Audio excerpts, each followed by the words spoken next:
PTI के झूठे बयानिए से और उनकी दरखास्तों से है और किसी चीज से नहीं। और हम ना बल्ले से डरते हैं ना बल्ले वाले से डरते हैं। और हम तो बल्ले और बल्ले वाले से उस वक्त नहीं डरे जब बल्ले और बल्ले वालों को सर पर बिठाकर लाडला बनाकर इस पाकिस्तान पर मुसल्लत किया जा रहा था। पाकिस्तान का हर अदारे में चंद मखसूस लोग उसके सहूलतकार थे। जब मुस्लिम लीग नून नाअहलियां, मुकदमे, गिरफ्तारियां और क्या क्या नहीं सह रही थी, हमने ना उस वक्त इनसे डरे हैं बल्ले और बल्ले वाले से और ना आज कोई खौफ है। और ये जो निशान इन्हें मिले ना मिले, लेकिन एक मौक़िफ़ है ना कि आप इलेक्शन कमीशन इतना कमजोर है कि फॉरेन फंडिंग साबित होती है, लेकिन फॉरेन फंडिंग की सजा देने के बेचारा काबिल नहीं है कि वो उस जमात को सजा दे सके। सादको अमीन सो कॉल्ड साइफर से लेकर फॉरेन फंडिंग अपने बच्चों का हिसाब नहीं दे सकता, लेकिन इलेक्शन कमीशन इतना उसका 62-63 कमजोर है कि वो इमरान को सजा नहीं दे पा रहा। अगर किसी इलेक्शन की शफाफियत को खतरा है, अगर इलेक्शन में लेवल प्लेइंग फील्ड को कोई खतरा है, तो वो अदारों के माजरत ख्वाहाना रवैये से खतरा है। फॉरेन फंडिंग हुई, कहते हैं हुई है, सजा दे नहीं सकते, इतना कमजोर कानून है। उसकी बेटी उसकी है या नहीं है, इसका जवाब बड़ा क्लियर है, लेकिन किसी में इतनी हिम्मत नहीं कि 62-63 का कोई फैसला जारी कर सके।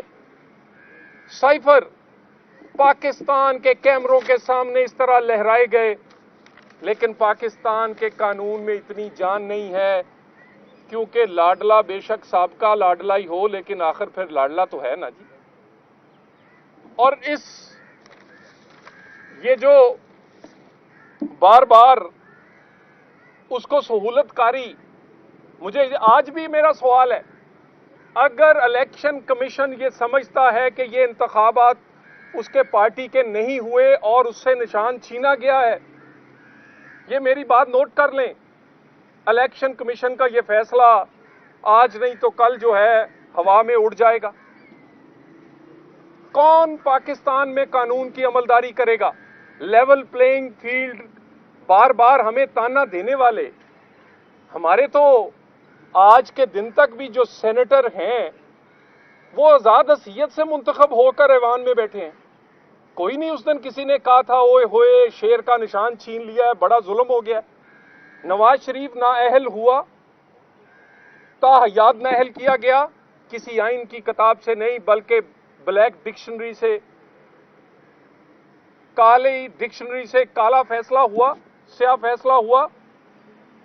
किसी ने कोई आसमान सर पे नहीं उठाया। और यही कागजात अगर 2018 में नवाज शरीफ के मंजूर हो जाते और जो के होने चाहिए थे कानून के तहत, तो 2018 में भी लाडला मुसल्लत ना हो पाता। लेवल प्लेइंग फील्ड तो आप छीनते हैं और हमेशा नून लीग से छीनते हैं।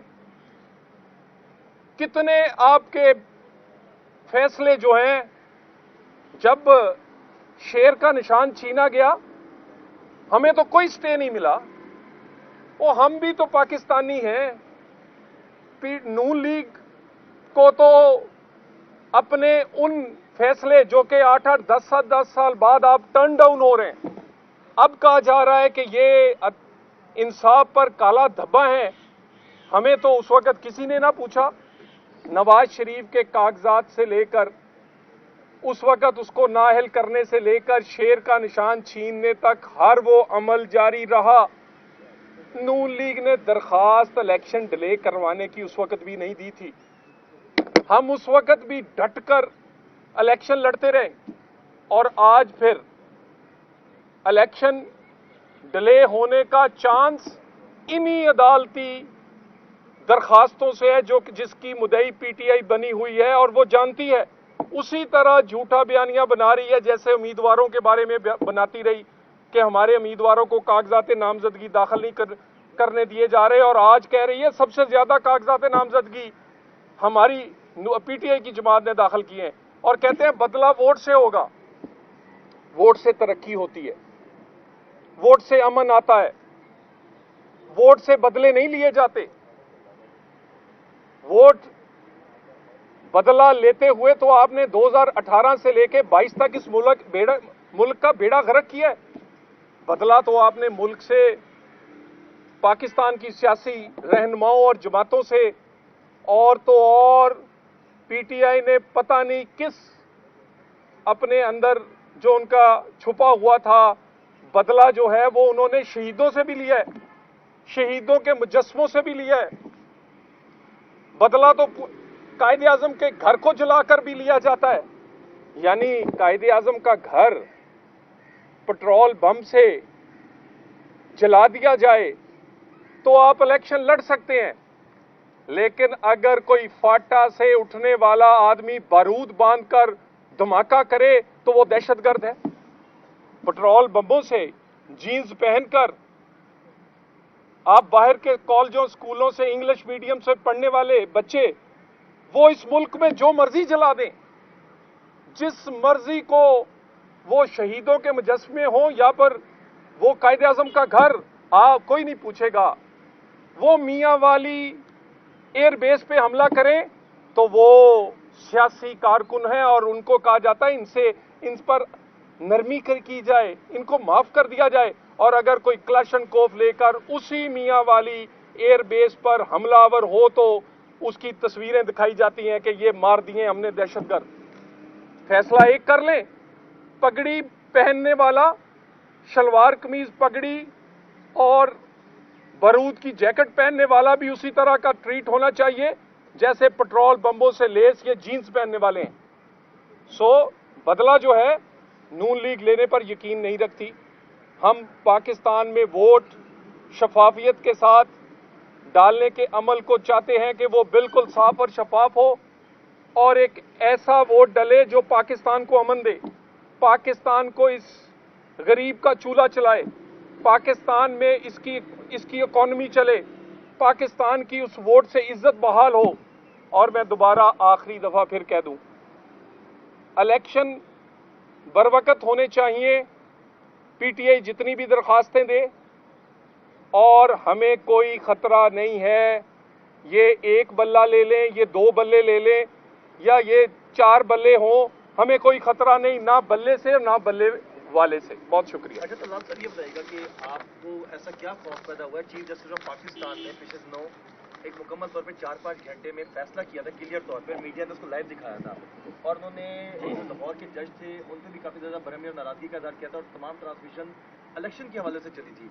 अब आपको ऐसा क्या खौफ पैदा हो गया है कि आप आके प्रेस कॉन्फ्रेंस कर रहे हैं और आप कह रहे हैं कि अब दोबारा दरखास्तें आ रही हैं, ये कहाँ से आ रही हैं? देखिए, पीटीआई ने पेशावर हाई कोर्ट में दरखास्त दी हुई है, उनकी दरखास्तें लाहौर हाई कोर्ट में पेंडिंग है। आज तौहीन अदालत की दरखास्त सुप्रीम कोर्ट में इलेक्शन कमीशन के खिलाफ दी गई है। अंदाजा लगाएं, जिन्होंने तौहीन पूरे पाकिस्तान की है, हर अदारे की है, जिस पार्टी ने कोई अदारा नहीं छोड़ा, इलेक्शन कमीशन से लेकर सुप्रीम कोर्ट, पार्लियामेंट, जिस मर्जी अदारे का नाम ले लें, लेकिन आज दरखास्त वो दायर कर रहे हैं कि इलेक्शन कमीशन जिसने इनकी तौहीन अदालत के फैसले और बाकी फैसले कर रहे हैं उसको कटहरे में खड़े किया जा रहा है।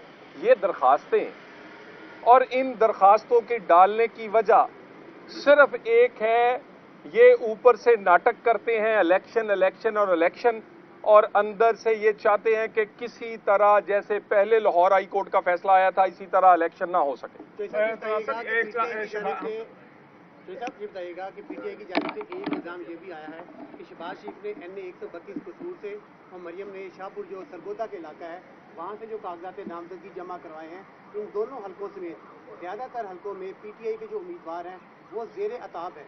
क्या वजह है कि वहाँ से नून लीग के ऐसे उम्मीदवार या बड़े जो कायदीन हैं वो उन हलकों का इंतखाब कर रहे हैं जहाँ पर पीटीआई के जो उम्मीदवार हैं वो ज़ेर अताब हैं? देखिए, मियाँ नवाज शरीफ को और हमारी लीडरशिप को, शहबाज शरीफ, मरियम नवाज साहिबा को, इसी तरह हमजा साहब और बाकी सीनियर्स को, मेरे समेत मैं खुद भी, हमने अपनी सीटें अपने हलके वालों के कहने पर ये ऑफर किया कि आप इलेक्शन वहां से लड़ें। और मेरा ख्याल है कि अगर ये इसकी इंफॉर्मेशन आप तक पहुंचाई जाए तो आप हैरान होंगे कि किस तादाद में पाकिस्तान भर से, कराची से, कोयटा से, पेशावर और पंजाब के हर इलाके से ये ख्वाहिश का इजहार किया गया कि मियां नवाज शरीफ या लीडरशिप इलेक्शन लड़े, क्योंकि हमारी लीडरशिप निशान है तरक्की का। लोगों की ख्वाहिश है कि वो नुमाइंदे हों, उनके इलाके से वो मुंतखब हों। और ये जो कहते हैं कि जी लाहौर से बाहर नहीं निकलते, अब अगर लाहौर से बाहर हर जगह चले गए, सरगोदे से लेके कसूर तक, तो अभी इनके पेट में कोई तकलीफ हो रही है। वो पूरे पाकिस्तान के लीडर हैं और वो किसी जगह से भी इलेक्शन लड़ने का हक भी रखते हैं। और इंशाल्लाह ताला जितनी सीटों से वो लड़ेंगे, आपको लगेगा कि वो कहीं कोई ये अब बहानाबाजी या ज़ेर अताब है, ये हमें झूठ है, उसी तरह जैसे कागजात नामजदगी जमा करवाने वाला झूठ बोला गया। तलाल साहब, हमजा शहबाज शरीफ के हवाले से इख्तलाफ है, उन्होंने पार्लियामानी पार्टी के इजलास में खुलकर मियां मोहम्मद नवाज शरीफ को अपने तहफ़्फ़ुज़ात से आगाह किया है कि जो पार्टी वर्कर्स हैं जिन्होंने मुश्किल वक्त में पार्टी के साथ वफादारी निभाई, उनको टिकट्स जो है वो नहीं जो है दिए जा रहे, उनके बारे में कुछ शुबात भी हैं। तो इस पर ज़रा बताइएगा कि पार्टी में ये क्या इख्तलाफात है, क्योंकि मियां मोहम्मद हमजा शहबाज का ये तहफ़्फ़ुज़ात ज़ाहिर करना इट्स ए बिग इशू। देखें जी, हमजा शहबाज साहब रिप्रेजेंट करते हैं पार्टी को और बड़ी देर से वो पंजाब के मामलात देखते रहे हैं। देखिए, यही तो खिड़की तोड़ रश है। तो यानी मेरी सीट से लेकर ऐसी सीटें जहां पर लोगों को टिकट मिलने का चांस ना होने के बराबर है, वहां भी 15-15 दरखास्तें हैं। और हर कोई चाह रहा है कि नवाज शरीफ की या टिकट पे लड़े या एडजस्टमेंट करके लड़े या उसके साथ खड़े होके लड़े, इत्तेहाद बना के लड़े। लेकिन पाकिस्तान मुस्लिम लीग नून और नवाज शरीफ की ये रवायत रही है, ये 40 साल से पार्टी इसीलिए यहाँ तक पहुंची है कि वफादारों का और साथियों का उसी तरह मियां साहब अपनी ज़ात की तरह ख्याल रखते हैं। आप 40 साल से देख लें, आज के दिन भी उनके साथ जो चेहरे बैठे हुए हैं ये 40-40 साल पुराने हैं। कोई ये जो मुस्लिम लीग नून है, इसमें जो नून है ये वफादारों का है, इसमें जो नून है ये कारकुना का है, इसमें जो नून है ये उन साथियों को है जो मुश्किल में साथ देते हैं। ये पाकिस्तान मुस्लिम लीग नून जब तक इसका नाम है, किसी वफादार को, किसी साथी को, किसी मुश्किल में साथ देने वाले को कोई बाहर से आने वाला डिस्टर्ब नहीं कर सकता। वर्कर है, ये बता दें, ये रहनुमाई कर दें कि अब